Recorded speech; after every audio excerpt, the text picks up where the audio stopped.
One of the swap outs that I absolutely love, and I discovered this a few months ago, is coconut yogurt. I have bought some coconut yogurt at the nutritional market that I shop at because it was on sale that day. So I just decided to try it for the first time and loved it. And I was having baked potatoes that week, so I decided to try some on my baked potato, and because I didn't have sour cream, so I'm like, let me try coconut yogurt because it almost reminded me kind of a sour cream. It has like a nice creamy, tangy taste to it. So I was like, I'll try some of this coconut yogurt on my baked potato, and it was absolutely delicious. It was so good. So there's a picture of it, and you can see how thick and creamy it is, and the taste is delicious. And so it was the perfect alternative to sour cream, and it's totally plant-based, totally vegan, non-dairy. So anybody that can't have dairy or doesn't want dairy, but you still want to enjoy the taste and flavor of sour cream, I know that worked for me. And if you tried, I'd love to hear your thoughts on it as well. What do you think, Ashley? Have you tried anything similar? Any dairy alternatives that you really love?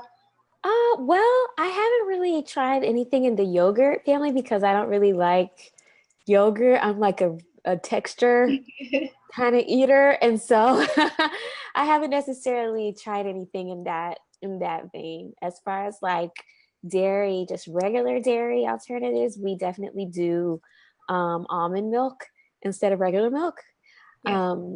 And we do earth balance or melt instead of butter and margarine. But that's really it. That's awesome. I'm the same way. I love cashew milk. And it to me, I mean, I think it's, especially when I make it homemade, it's so easy to make homemade. It's just cashews, water, and a little bit of vanilla. And if you choose to use a natural sweetener, and that's it. Simple ingredients. You can make it yourself at home, or of course you can buy it. But to me, it tastes even better than dairy milk. And it's, again, plant-based, vegan, and I use it for everything, whether it's cereal, whether it's to cook with, to bake with. Anything you'd use cow's milk for, you can use these plant-based milks like the almond, the cashew. There's hemp, there's rice, there's hazelnut, there's coconut milk. There's so many options. Once again, the market is really expanding to really embrace plant-based. So again, whether, like Ashley mentioned, it's the butter, whether it's the yogurt, whether it's the milk, you can, even the cheese, you can find plant-based versions that taste just as good as, sometimes better than, the animal version. And with the yogurt, I also love, beyond the coconut yogurt, if you want like fruit yogurts, like with strawberries and blueberries, one of the brands that I love is called Kite Hill. And it's like they have almond yogurt and the cashew yogurt. And those, again, taste to me just like, or better than, the dairy yogurts. Because I love yogurt. I don't have to have it all the time, but I enjoy it when I have it. And so it blew my mind to find these, vegan yogurts that taste identical to the dairy yogurt. So you won't be missing anything, and you may like it even better.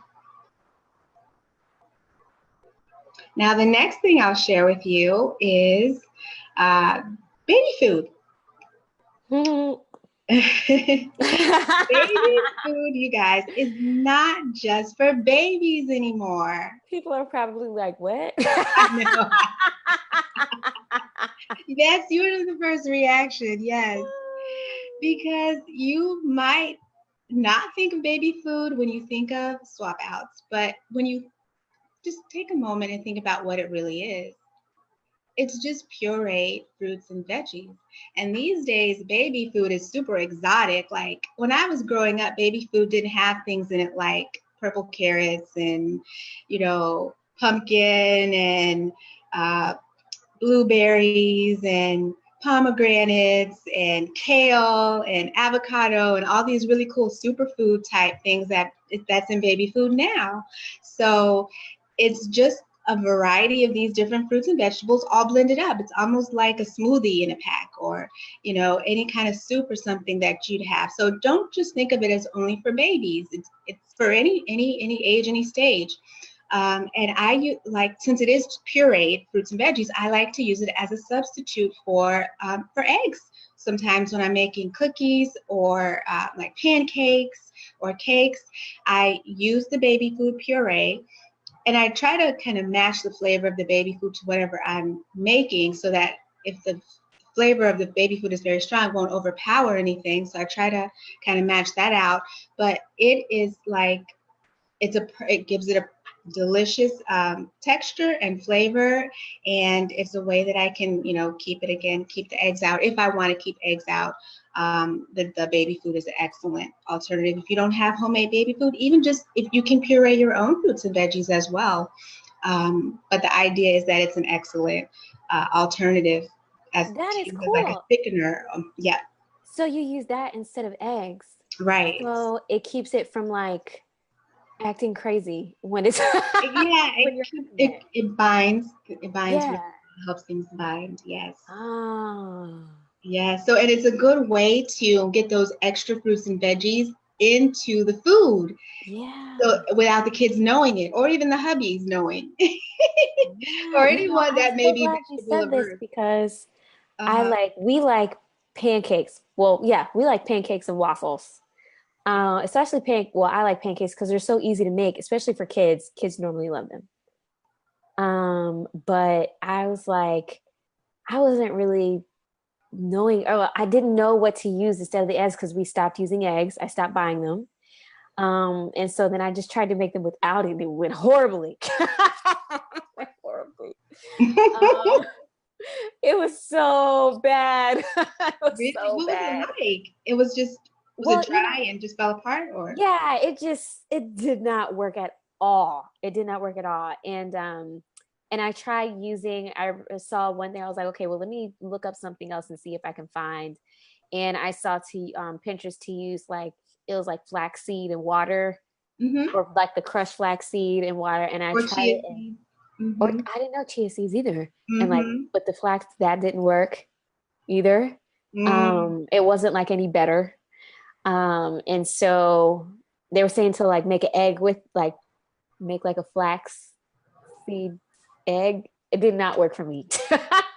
So I will definitely try this out. Oh, I learned something. Yeah, it's a great thickener and binder, and it's worked excellent. As a matter of fact, I made cookies earlier this week, and I didn't have any baby food, but I had coconut cream, and I used that instead of the eggs. So anything that gives it that thicker texture, I found it works wonders. It works perfectly for me, whether it's the puree or the coconut cream.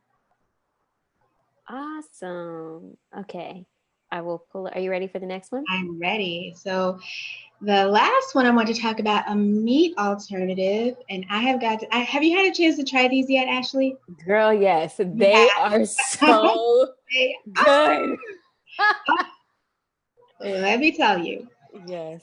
Friday is tomorrow. You in the mood for fish fry Fridays? Yes. This is your go-to. Amazing. They are so good. They really are. I was like so shocked. Like, I was, I'm usually pretty skeptical. I'm gonna be real. I'm pretty skeptical when it comes to this kind of like the alternatives. I really am. Even though I use alternatives mostly, like meat alternatives and stuff like that. Mostly, I'm pretty skeptical just because of, I tried it like back a couple years ago when they were not good at all. And so when my friend Lakeisha told me about these, and she was like, yeah, you need to go get those. And I got them, and I was like, what is this?